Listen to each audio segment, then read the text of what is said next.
지금부터 풀기 2568년 2월 12일 호 월문사 이디오 전기 부패를 봉행하도록 하겠습니다. 모두 자리에서 일어나 주셔서 합장하여 주시기 바랍니다. 먼저 목탁 소리에 맞춰 부처님 있게 선배를 올리겠습니다.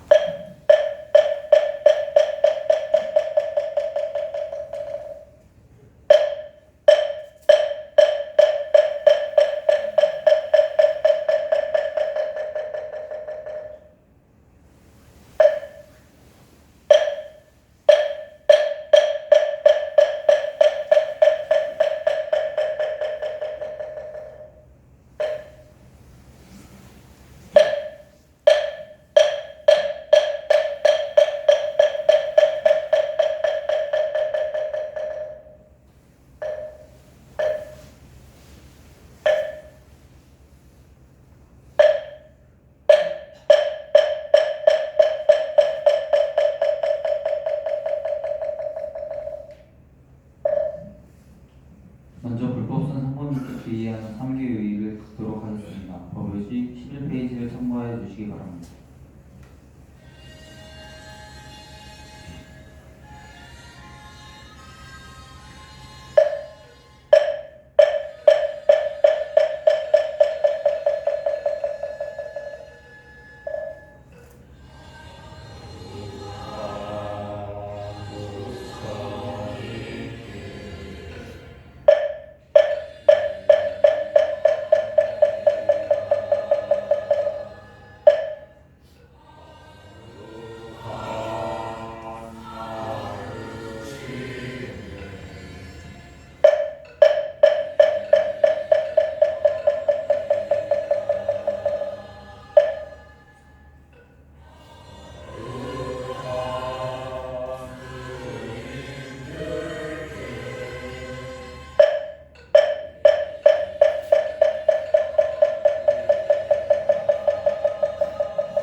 오늘 원과권 부패를 주관해 주신 현성성 스님께 법을 청하는 청각가를 듣도록 하겠습니다. 법요지 22페이지를 참고하여 주시기 바랍니다.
다음으로 스님께 선배를 드리겠습니다. 목탁 소리에 맞춰 선배를 해주시길 바랍니다.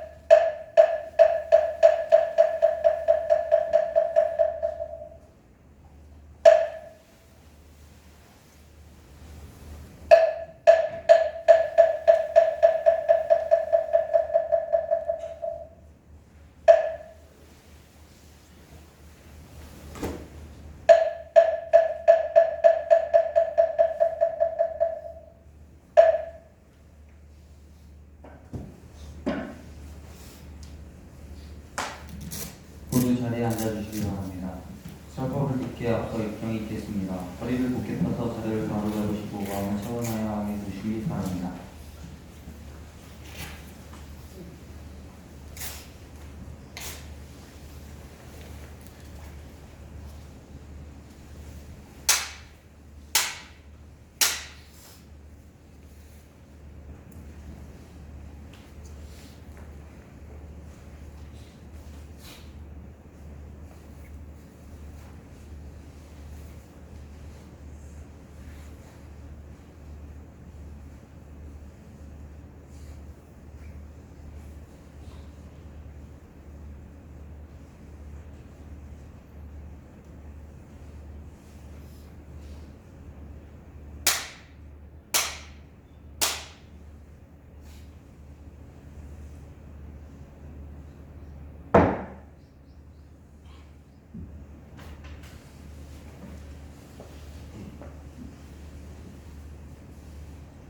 제3 보안보살자.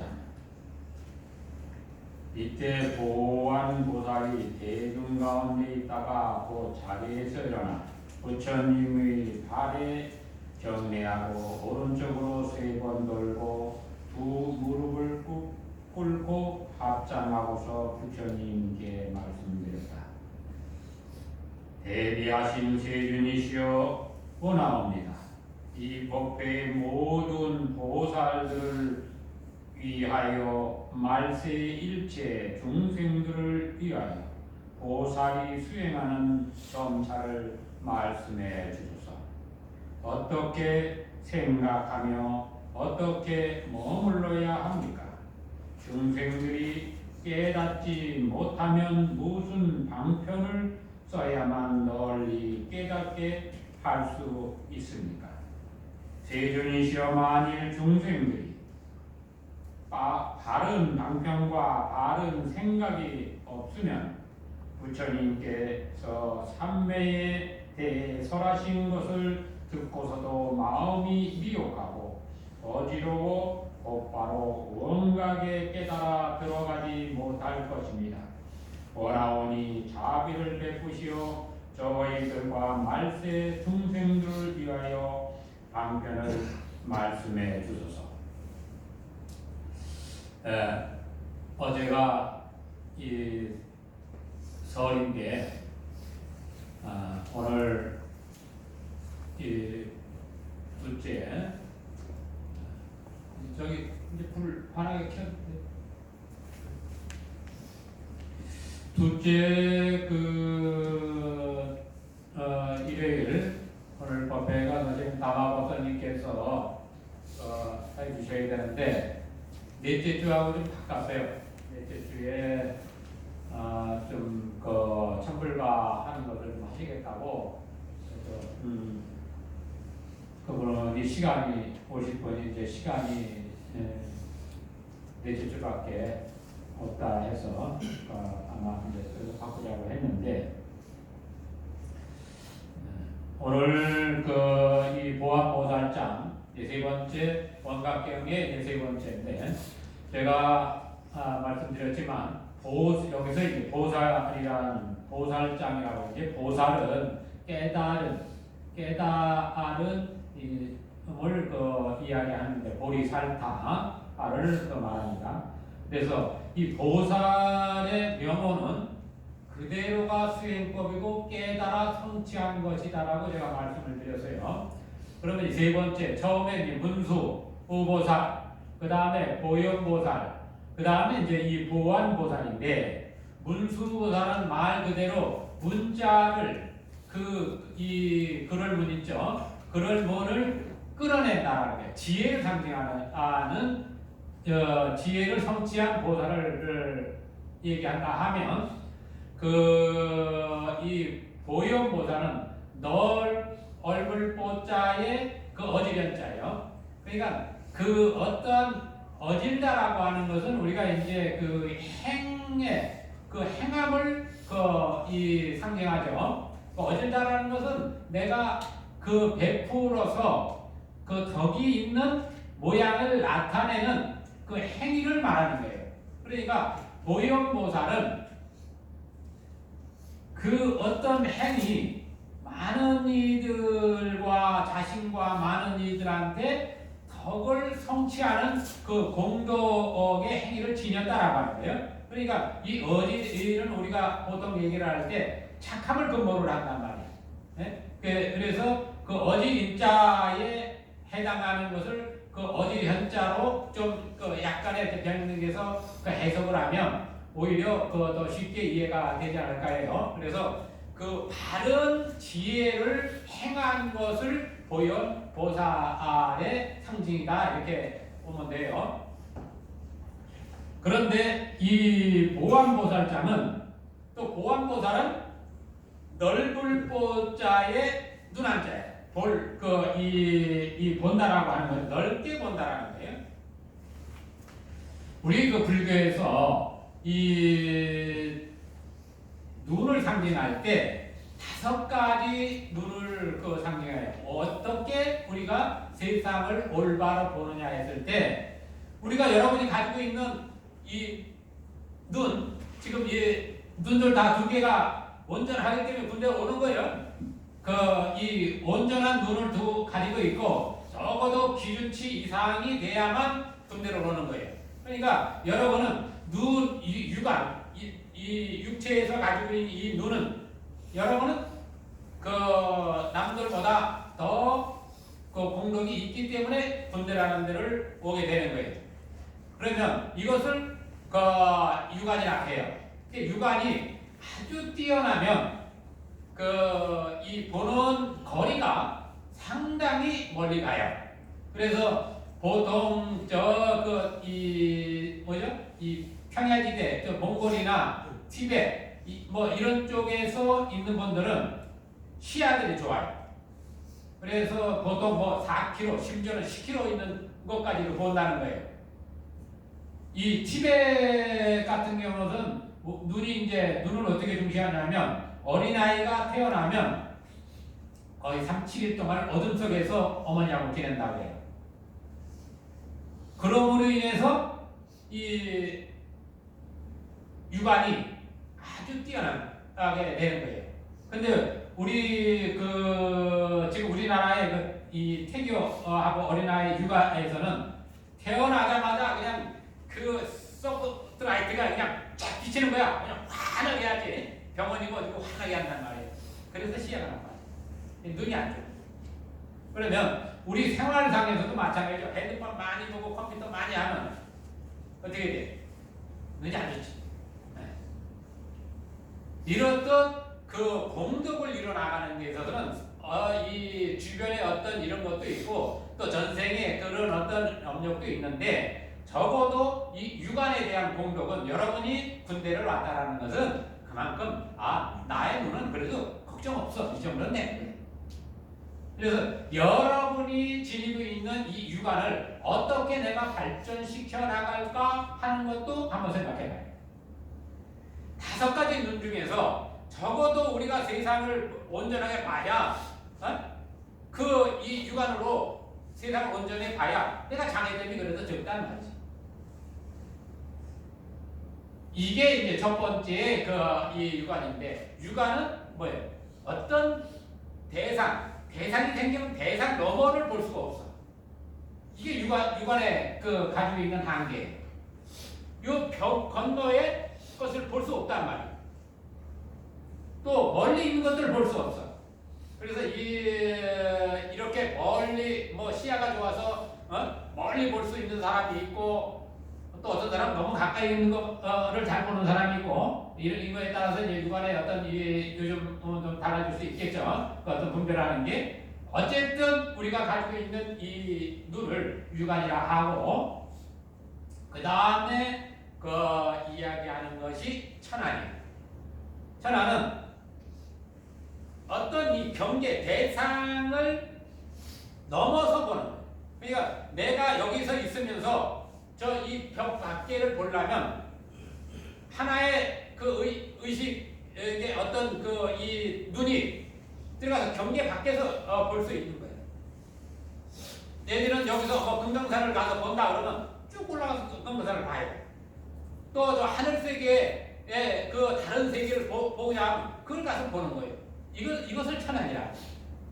이 천안은 어디에든지 내가 이 천안을 갖추고 있으면 이 대상의 이 벽을 뛰어넘어서 볼 수 있는 것이 이 천안인데 그러면 이런 것들은 우리는 그 능력을 가지고 있느냐 없느냐를 얘기할 때는 누구든지 그 능력은 다 가지고 있다.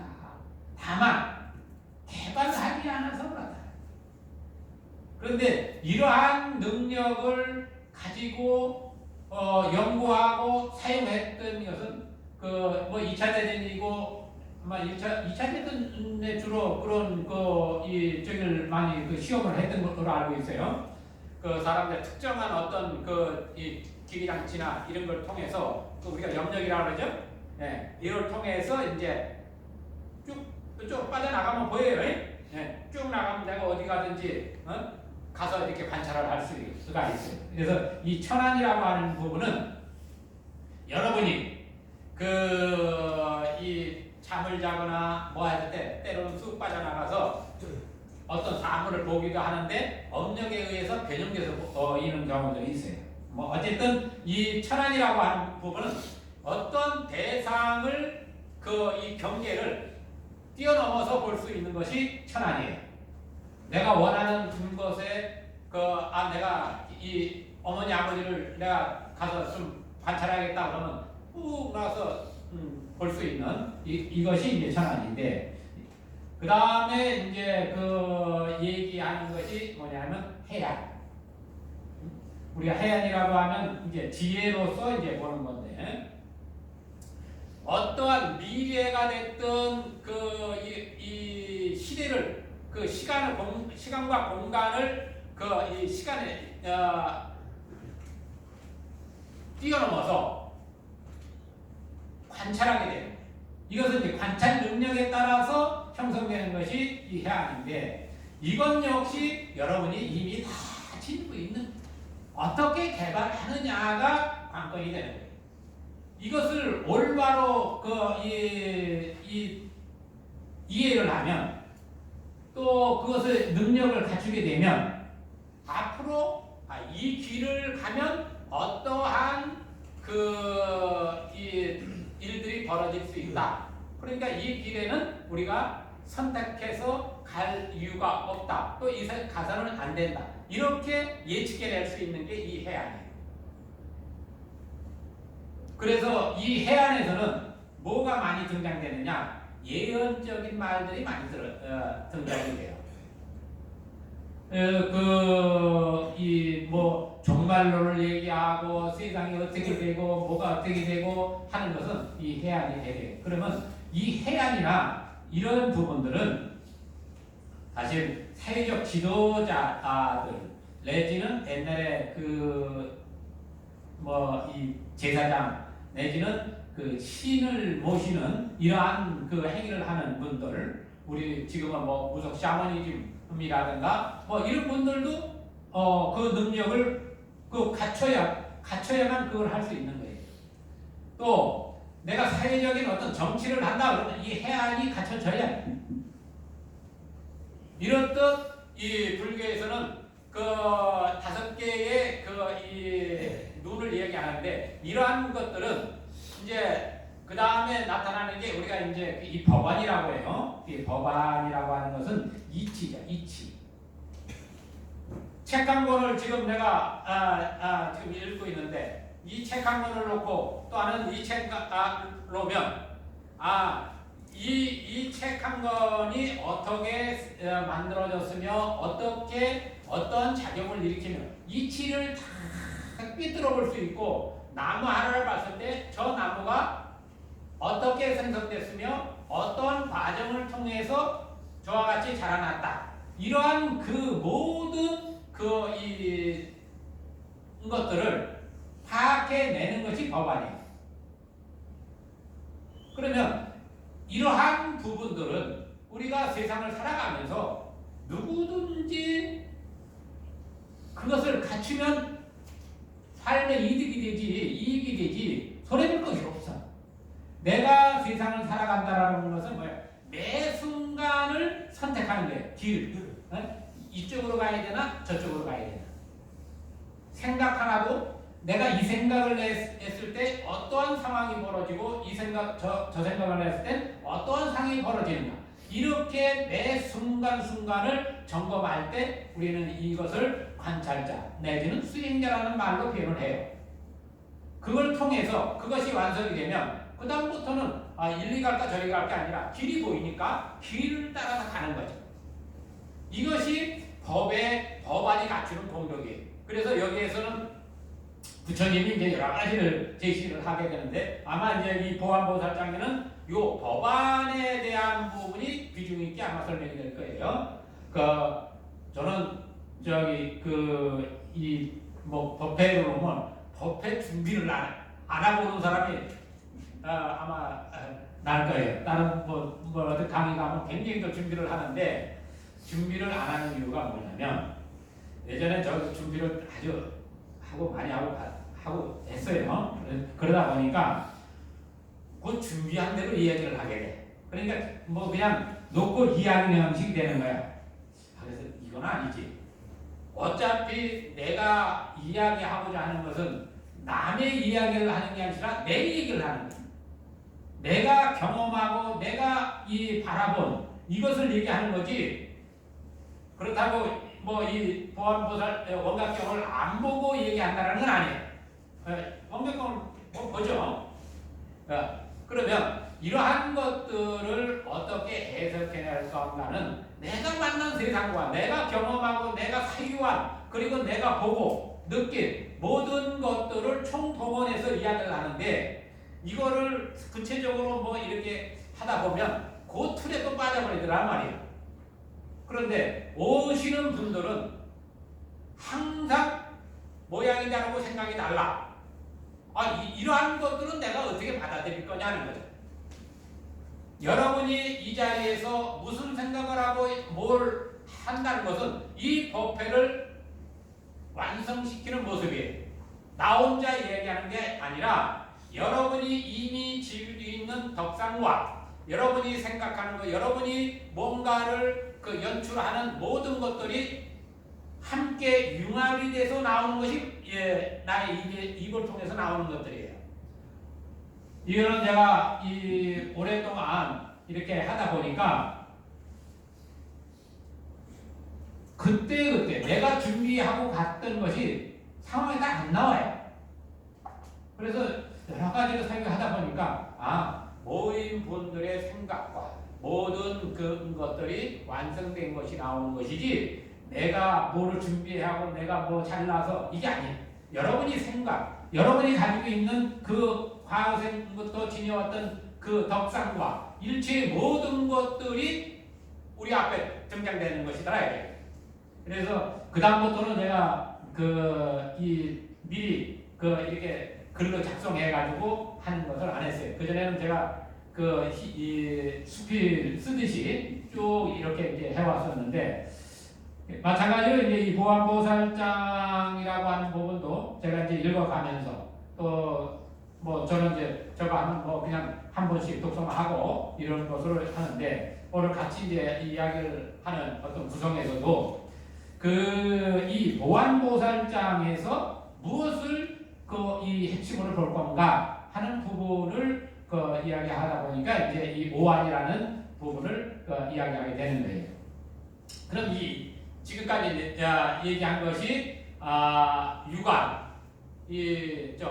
천안이라는 거 하늘에는 하늘에서 이렇게 쭉 보면 쫙 내려다 보이잖아요.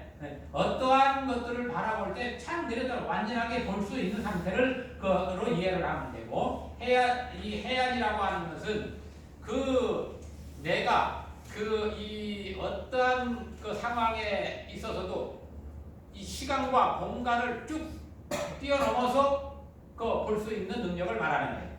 그 다음에 법안이라는 건 이치를 따라서 우리는 어떻게 생겨났지? 그러니까 지금까지 쭉 달아온 거 역으로 쫓아 들어가니까 어머니 태중에서 나왔단 말이지. 그럼 태중에서는 어떻게 형성합니까? 쭉 따라 들어가니까 또 아버지가 나와.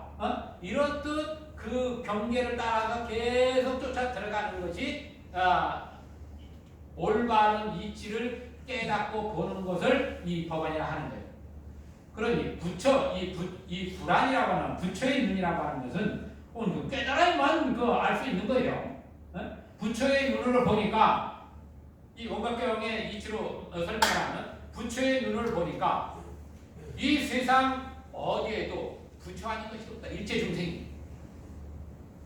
중생이 부처 아닌 자가 없으니 누구를 중생이라 하면 누구를 부처라 할 것이냐. 이로써 이 불교가 세상 또 이 어떠한 것을 살펴 관찰하는 법을 요 보안보살이라고 하는 이치 안에서 눈이라는 것을 등장시켜서 이 5가지로 설명해낼 수 있어요. 그래서 우리가 보통 그 불교를 이해를 할 때 그 어떻게 이제 이 그러면 그 내가 부처인 줄을 설명해 낼까? 그 가운데 물론 우리 마음을 깨달은 부처다 이렇게 설명을 해요. 근데 그 중에서 제가 그래도 가장 그 좋아하는 것 중에 하나가 여러분이 지금 그 앞에 있는 책을 보시면 책 42쪽에 42쪽을 한번 보시면 그 의상조사 법성계라는 것이 있어요. 의상조사 법성계. 네. 의상 스님이는 여러분 잘 아시죠? 많이 들어봤을 거예요. 원효 스님과 의상 스님이 저 당나라로 그 이 법을 이 불법을 그 배우러 유학을 가려고 했던 거죠. 유학을 가려고 하다가 첫 번째는 이제 못 갔어요. 어떤 그래서 두 번째 이제 가다가 두 번째 원효 스님은 그 당진 쪽 그러니까 이 당진이나 평택 쪽에서겠죠. 이 당나라로 이제 배를 타고 가야 되는데 원효 스님은 밤에 잠을 자다가 해골바가지 물을 먹고 뭔가 탁 깨달음을 얻었단 말이에요. 밤에 그 갈증이 나서 이 비를 피하는 그런 데로 이제 들어갔는데 그게 예전에 이제 이 좀 무너진 그 무덤이었던 거죠. 옛날 무덤에 이 신라 때 이 무덤들은 대부분 이렇게 돌로 이렇게 해서 무덤을 만들고 이제 한 적이 있죠. 어쨌든 이 무덤 안을 했는데 이게 껌껌하니까 그 무덤인지 모르는 거지. 그래 거기 들어가서 이제 갈증이 나니까 거기 물이 좀 있으니까 그걸 밤에 이제 먹었는데 이 갈증이 난 데다 그 뭐니 얼마나 맛있어. 그래 너무 맛있게 이제 했는데 아침에 이제 딱 일어나서 햇빛이 딱 뜨고 밝아지는데 이렇게 보니까 자기가 먹은 게 그 무덤에 있는 해골바가지가 있고 뼈가 있고 거기 그 이 시체가 썩은 데서 나오는 물이었던 거야. 그 순간에 이제 이 원효 스님은 깨달음을 얻어요. 내가 왜 당나라를 가는지 이제 가야 될 목적이 사라진 거예요. 굳이 의상 스님하고 원효는 나이 차이가 좀 나지만 아주 서로 각별한 그런 도반이에요. 원효 스님이 더 나이가 좀 많다고 해요. 그렇지만 워낙 이 뜻이 맞고 생각이 같으니까 같이 이제 공부를 하러 갔는데 원효 스님은 당신이 해골바가지를 이 물을 먹을 때 껌껌할 때는 그렇게 맛있었는데 눈을 뜨고서 아침에 밝았을 때 보니까 그 해골바가지 이거 시체 썩은 물에서 나오는 물을 먹은 걸 보고 그 속에 있는 것까지 막 토해내고 어떻게 할 줄 모르더란 말이야. 그것을 통해서 모든 것은 이 마음 작용이고 마음 하나 때문에 이러는구나. 이제는 내가 무엇을 해야 될지 확실하게 깨달은. 그래서 원효 스님은 당나라로 유학을 가는 것을 포기하고 이제 갈 이유가 없는 거지. 이미 내가 얻고자 하는 걸 거기 얻었어. 그래 다시 신라 땅으로 다시 돌아와서 당신 이제 이 수행을 완성시키어 가는 그런 일을 하고 의상 스님은 이제 당나라로 가서 당나라 이제 유학을 하면서 나중에 화엄학을 이제 공부하면서 만들어낸 나중에 이 화엄경을 태워서 당신이 저기 한 것을 태워서 남은 글자를 가지고 만든 것이 이 법상계라고 해요. 예. 법성계라고 하는 게 뭐냐면 법, 아까 얘기했던 이 법자 이 이치를 무엇을 근본 우리의 성품의 이치를 노래하는 거예요. 이게 계속 일종의 시란 말이야. 우리의 이 근본 이 마음이라는 성품이 도대체 어떻게 표현해야 될지 이것을 얘기를 하는데 한시로 7원구로 이 글을 지어서 30행으로 이 완성을 시켜요. 그러면 왜 7원구를 했는가도 좀 생각을 해요. 이건 뭐 다른 분들은 이걸 안 하지만 저는 그 부분에 굉장히 중요시해요. 우리의 이 삶이라고 하는 것은 육구를 통해서 우리 삶이 연출되고 그것을 알아차리는 것을 육식이라고 해요. 그 육식의 근본이 어디로 가느냐 했을 때 유식 사상에서는 제7식을 통해서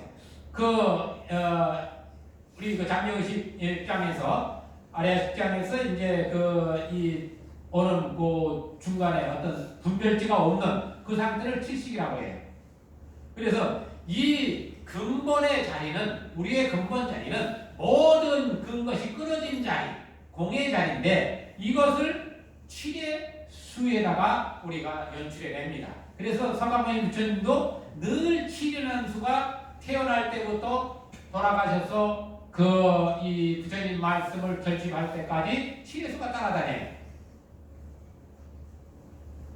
우리 교회에서도 일요일날 법회하는 게 다른 게 아니에요. 안식일이요. 이 7이라는 수. 그러나 그들은 이 7에 대한 이치를 확연하게 몰라요. 왜? 다른 쪽으로 해석을 했으니까.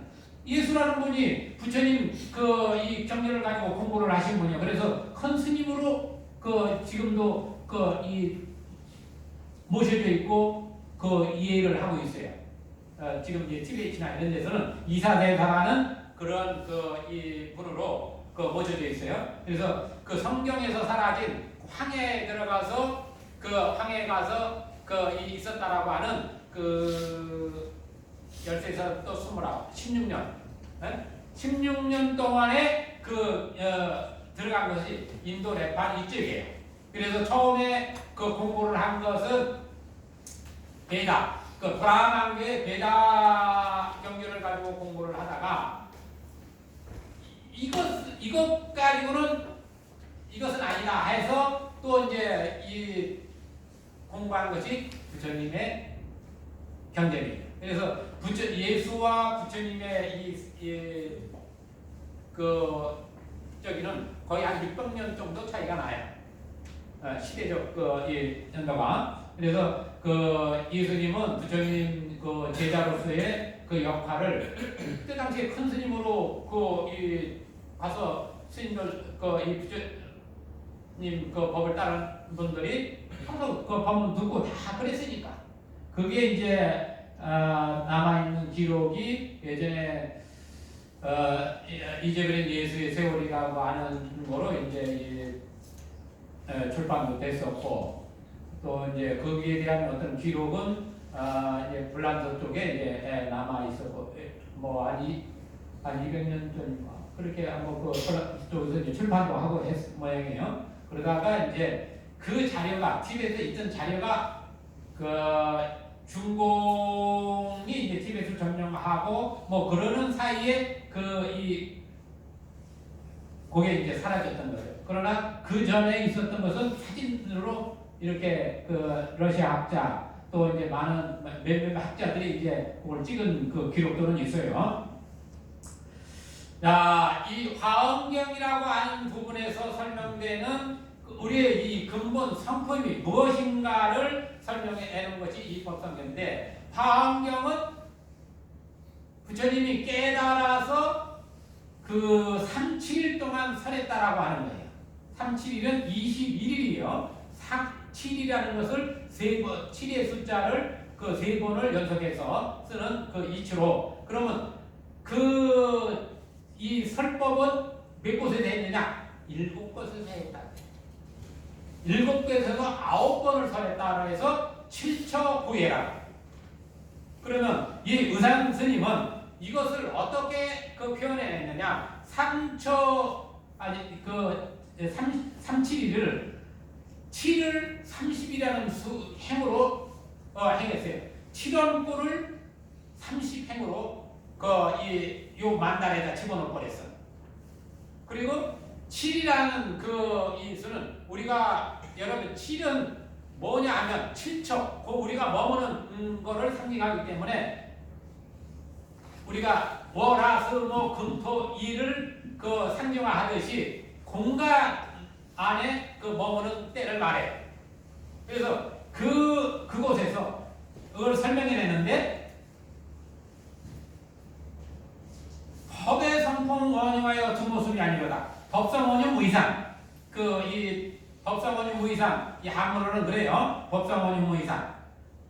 법의 성품 원흉하여 두 모습이 원흉이라는 것은 우리 이제 원각의 이치로 보면 돼요. 지금 제가 이제 원각법 배라고 원각경을 가지고 얘기를 하는데 원흉하다라고 하는 것은 이미 우리는 함께 한다라는 거예요. 우리의 법의 성품이라는 것은 떨어져서 개별적으로 있을 수 없다라고 하는 거예요. 여러분의 이 생각하나 여러분의 몸 이런 모든 것들은 또 주변에